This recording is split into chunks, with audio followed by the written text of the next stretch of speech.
back on the Good Morning Artesia radio show. We're chatting with Mayor Pro Tem Terry Hill, who is with us today. And looks like you're going to be working after the radio interview today, Terry. You're going to be out and about again. Yes, sir. These weeds, I'm telling you. Well, hey, let me ask you about that, the Yes, weeds, because Linda Stevens, who's with Artesia Clean and Beautiful, she talks about it every Friday. Oh, yeah. And I'm sure you see the weeds Yes, sir, all I around do. town and in the streets and stuff like that. What, from the city's perspective, what do you guys have in place to try to do to mitigate all these weeds, and what do you encourage folks to do to help out with all of that? Well, now, on city properties, we try, and please bear in mind, some of these departments are like street departments, parks, rec, stuff like that, are short-handed, and we're not up to where we can address all these things at the same when we need to. But anyway, the weeds on city property, stuff like that, we do send the spray rig around, and they'll spray those.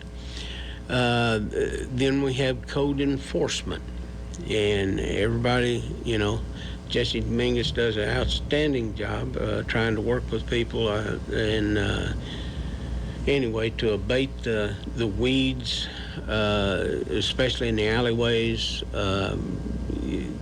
and he works pretty hard at it. And I was going through his report last night, and thank goodness so many people that he speaks with and visits with over these weeds and things, they take care of them.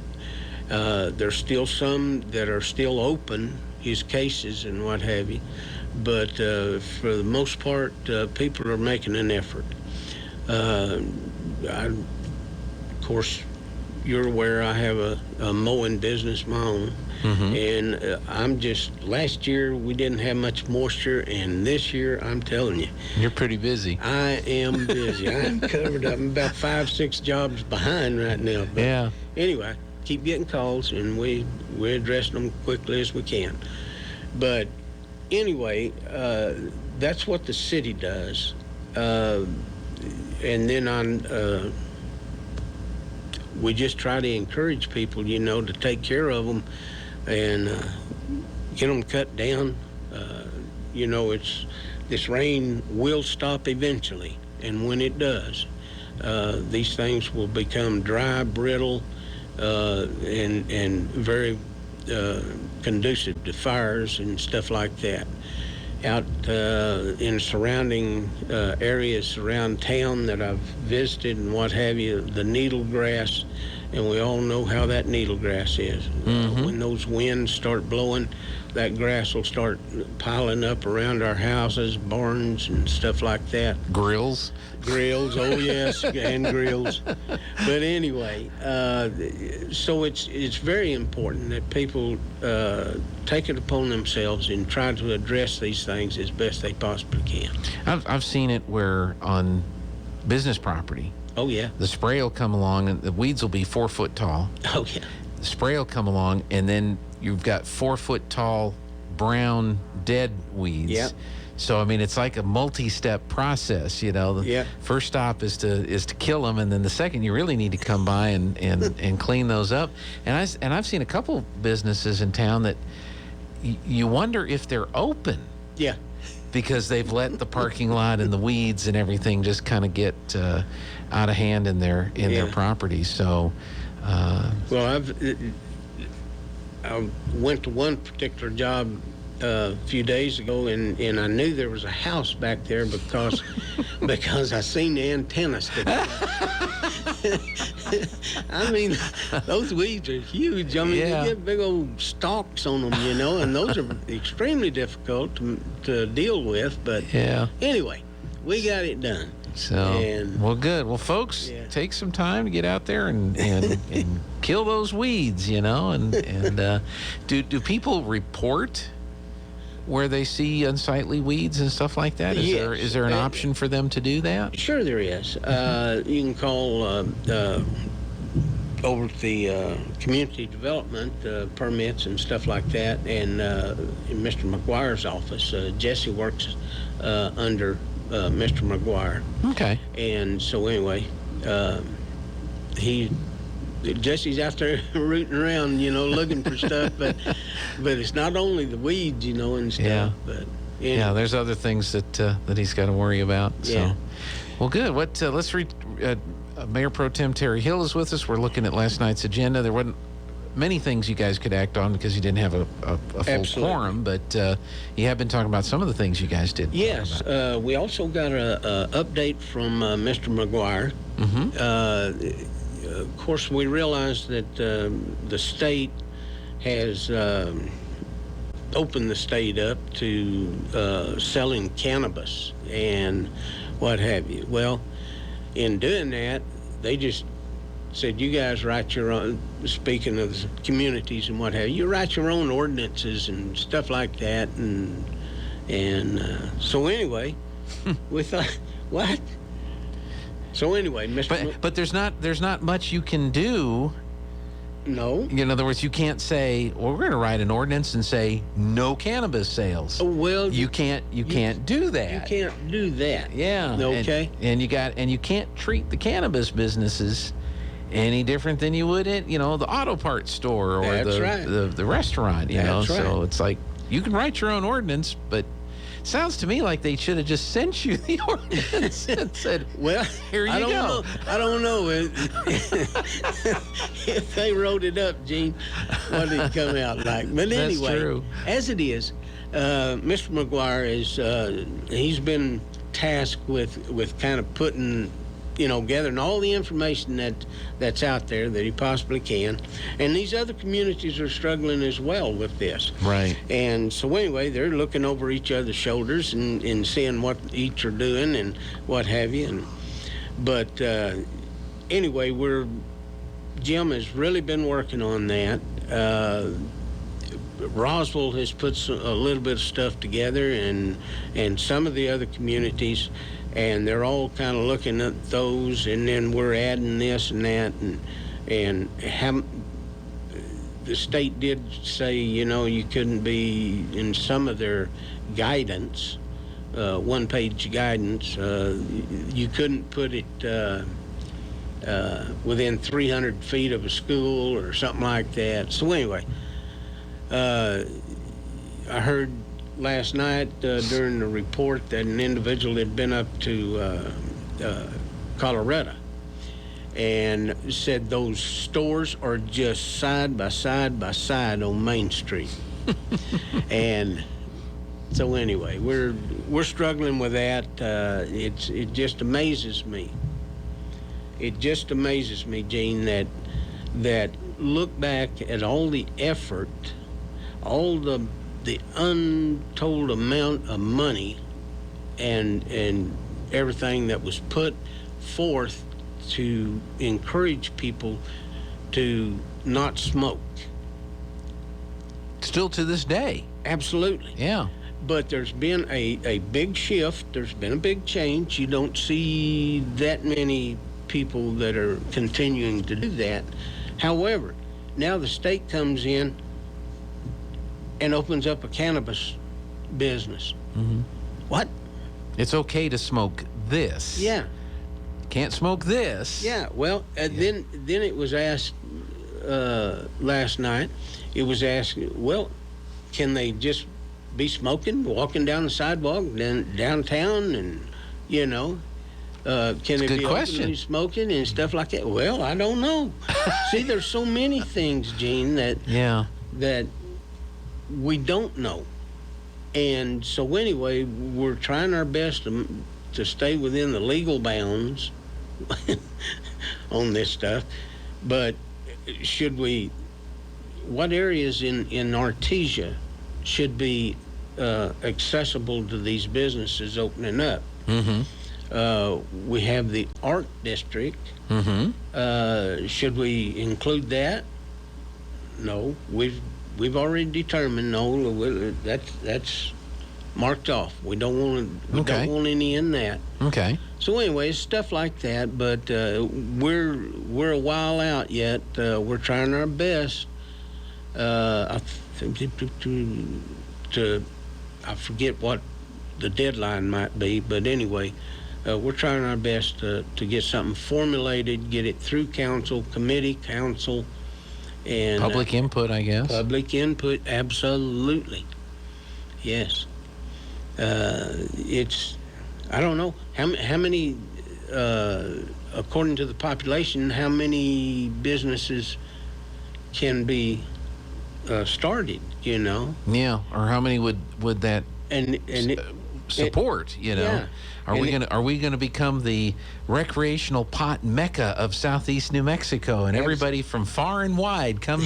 Like back in the day, I had people tell me that way back in the day, Artesia downtown was a pretty hot retail place for buying dresses and shoes, and people would come from Hobbs and Roswell and Carlsbad. Of course, not so much now, but is that what we want?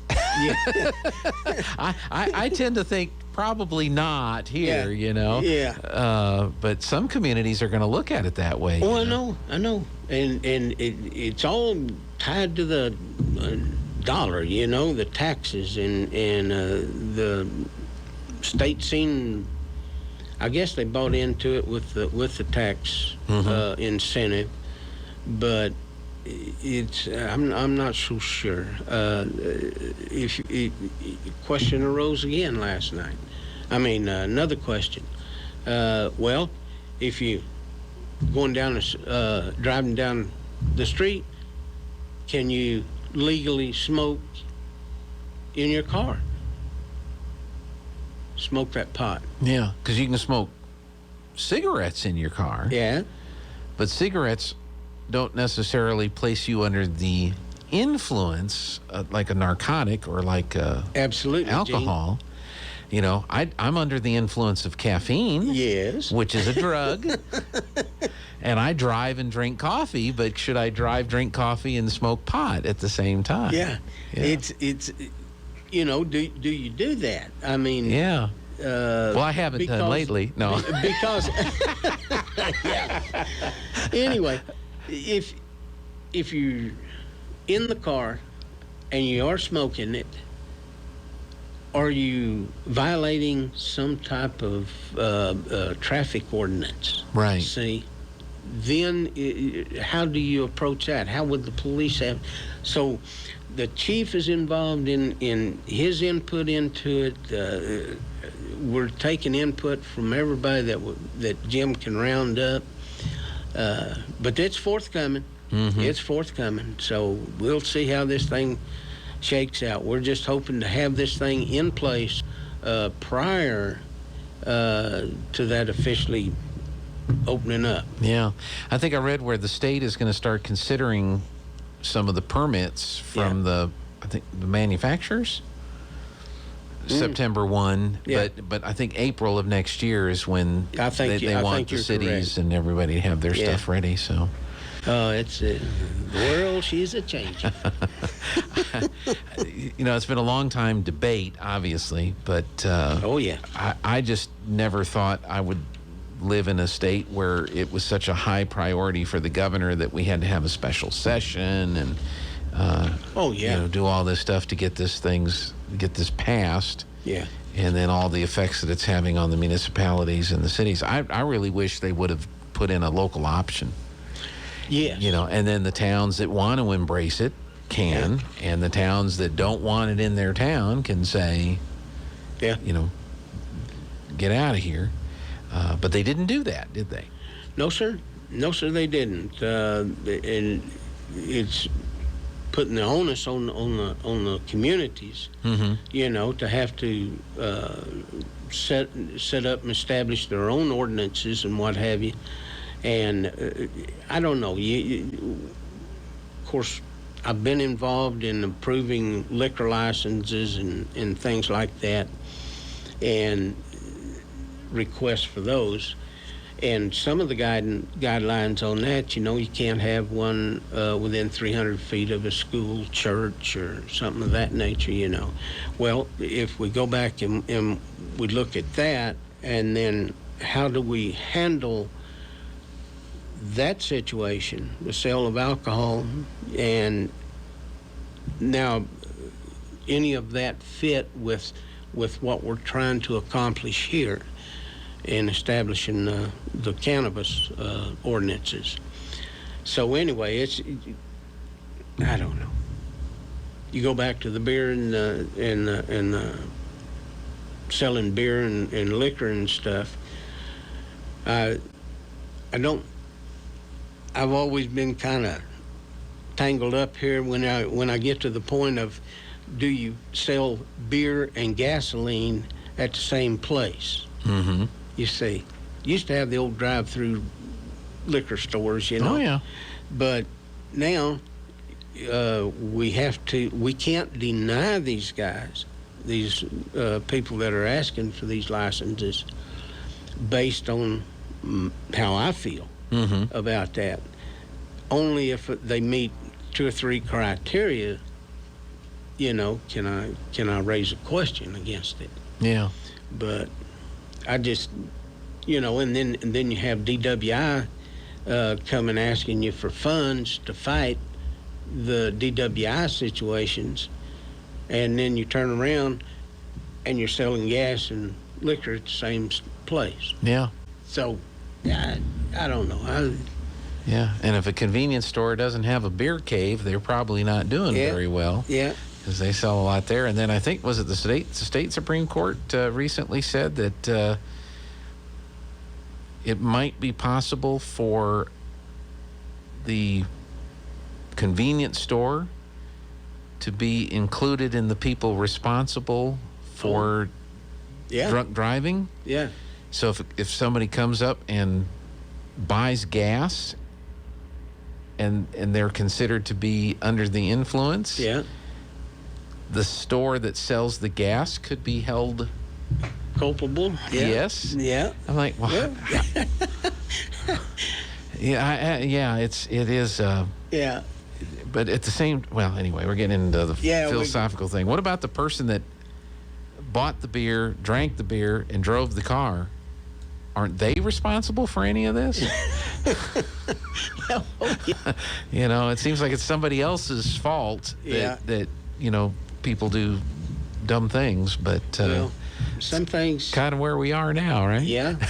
We're limited as council members. We're limited on criteria that we can consider whenever we're looking at certain things like that. The video store, you know, the sale of alcohol.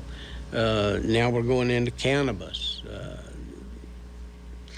I know there's probably a contingent, you know, that think this is the greatest thing. Oh, yeah. It finally happened, you know that. You know, oh, yeah. Well, they give them the medical marijuana cards, you know. Well, okay. But apparently that's not enough. No, that's not enough. They want a free market, hands off, all of that. So. Yeah. Oh, I know there's some proponents of it for sure, and and I'm thinking that the people that are in that industry are they're gonna be looking at all these ordinances. Absolutely, they are already. They're I think Jim has received phone calls, you know, about certain things involving it, and it's from prospective business people that want to get involved in it. Yeah. And so anyway, but well, I still have my propaganda concept over here on the wall, you know, for what we're going to do here. Okay, yeah. You know, I hadn't seen that. Pot snacks and talk radio. Oh, goodness. You know, just in case, you know, it takes off. You know, I don't want to be left behind, right? There you go. Terry, thank you so much for coming in. We really appreciate it. Certainly.